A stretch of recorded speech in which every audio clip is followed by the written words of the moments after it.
Assalamualaikum warahmatullahi wabarakatuh. Hai semuanya, kembali lagi bersama saya Nadia, NPM 202206341141.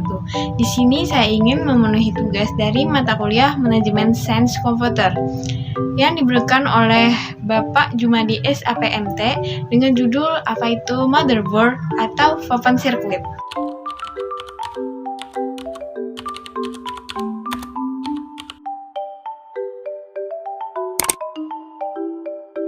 Pengertian motherboard atau MOBO jika diterjemahkan ke dalam bahasa Indonesia adalah papan sirkuit. Pengertian motherboard secara luas adalah sebuah perangkat keras atau hardware utama pada komputer yang berguna untuk meletakkan berbagai hardware lainnya agar saling terhubung. Motherboard terdiri dari berbagai konektor utama, menghubungkan perangkat satu ke perangkat lainnya agar berfungsi dengan baik. Seperti contoh, memori RAM dan hard disk dipasang pada soket yang tersedia pada motherboard, sehingga keduanya bisa digunakan sesuai dengan fungsinya. Begitu juga dengan perangkat lainnya, seperti prosesor, video card, sound card, LAN card, Wi-Fi, dan lain-lain. Bisa dikatakan motherboard ini sebagai tulang punggung sebuah perangkat komputer, agar seluruh komponen terhubung dengan baik, sehingga komputer bisa menyala. Karena sangat pentingnya sebuah motherboard, maka jika perangkat ini rusak, perangkat lainnya tidak bisa berfungsi. Tujuan utama dari motherboard adalah untuk memindahkan daya dan menyediakan tempat di mana semua komponen dapat berkomunikasi satu sama lain. Nah, berikut ini adalah beberapa fungsi lain dari motherboard. Yang pertama, mentransfer data ke semua komponen komputer. Yang kedua, menyediakan tata letak terbaik untuk semua komponen yang ada di komputer. Ketiga, menghubungkan komponen seperti CPU, RAM, dan video card melalui hubungan komponen. Yang keempat, menyebarkan daya utama bagian komputer sesuai dengan kebutuhan setiap bagian. Yang kelima, menghubungkan berbagai komponen interface komputer langsung atau tidak langsung. Yang keenam, mengirimkan traffic data untuk semua bagian komputer sesuai kebutuhan per bagian. Yang ketujuh, menjadi pusat komunikasi ke seluruh komponen secara langsung maupun tidak. Lalu, apa saja sih komponen-komponen yang ada di dalam motherboard? Seperti yang sudah saya jelaskan di atas, bahwa motherboard ini adalah tempat meletakkan berbagai hardware lainnya, sehingga susunannya pun banyak terdapat soket sebagai tempat hardware. Berikut ini komponen. Yang pertama, soket prosesor atau CPO soket. Komponen pertama yang paling mencolok yaitu soket prosesor. Sebagai tempat meletakkan prosesor, biasanya pemasangan prosesor pada soket yang tersedia disandingkan dengan heatsink fan untuk mendinginkan si prosesor tersebut. Soket yang tersedia harus disesuaikan dengan bentuk prosesornya agar pas dalam pemasangannya. Yang kedua, BIOS. Komponen kedua yaitu chipset BIOS atau Basic Input Output System. Artinya adalah sebuah chip yang berguna untuk mengkontrol berbagai hardware yang terpasang dan terkoneksi dengan motherboard. Jadi alat ini untuk pengecekan apakah hardware sudah terpasang dengan benar atau tidak. Yang ketiga, slot memori. Yang ketiga, Anda akan menemukan sebuah komponen yang digunakan untuk meletakkan memori RAM, yaitu slot memori. Secara fisik, slot memori bentuknya memanjang dan terdapat pengait di masing-masing ujungnya yang berguna untuk mengunci posisi RAM. Letaknya biasanya berdekatan dengan soket prosesor. Keempat, slot ED dan slot SATA. Slot ini digunakan untuk menghubungkan perangkat seperti CD-ROM maupun hard disk. Bentuk keduanya memang berbeda, namun fungsinya sama.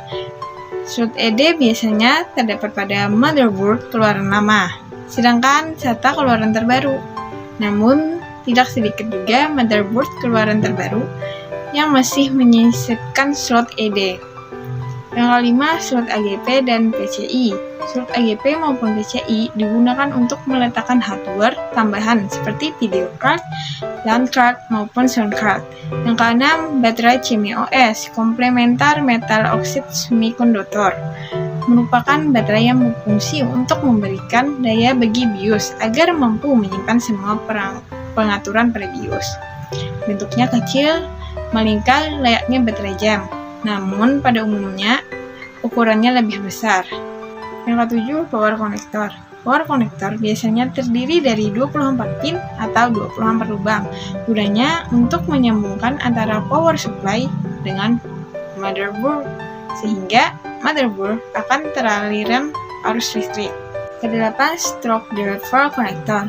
Konektor ini gunanya sebagai penghubung antara motherboard dengan perangkat penyimpanan seperti hard disk, optical drive, SSD, dan lain-lain.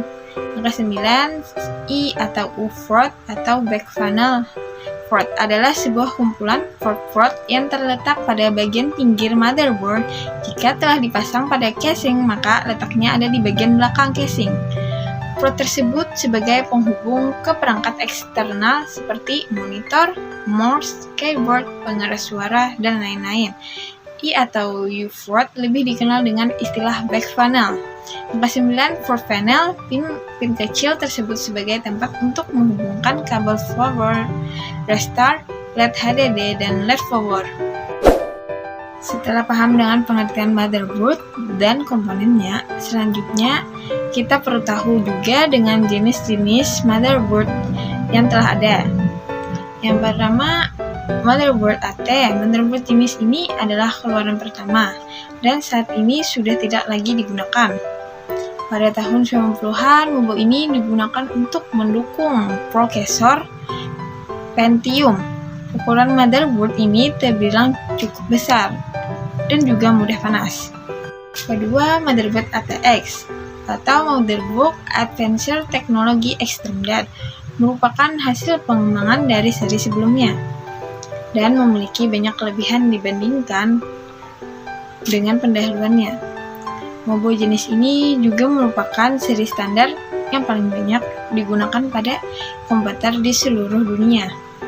Berdasarkan ukurannya, motherboard ATX ada beberapa jenis. Di antaranya standar ATX, micro ATX, mini ATX, dan yang ketiga, motherboard BTX atau Balanced Technology Extended merupakan jenis motherboard yang memiliki keunggulan mampu mengatur suhu dan mengendalikan panas. Berdasarkan ukurannya, BTX juga dibagi lagi jenisnya, di antaranya BTX standar, BTX micro, dan BTX pico. Keempat, motherboard ATX atau Information Technology Extended, jenis motherboard yang bisa digunakan pada perangkat portable seperti mini PC maupun PC tablet karena digunakan untuk perangkat kecil. Maka ukuran motherboard ATX juga ukurannya kecil dan paling kecil di antara jenis lainnya. Jenis dari BTX berdasarkan ukurannya adalah mini ATX dan nano ATX. Itulah beberapa penjelasan mengenai apa itu motherboard serta beberapa komponennya.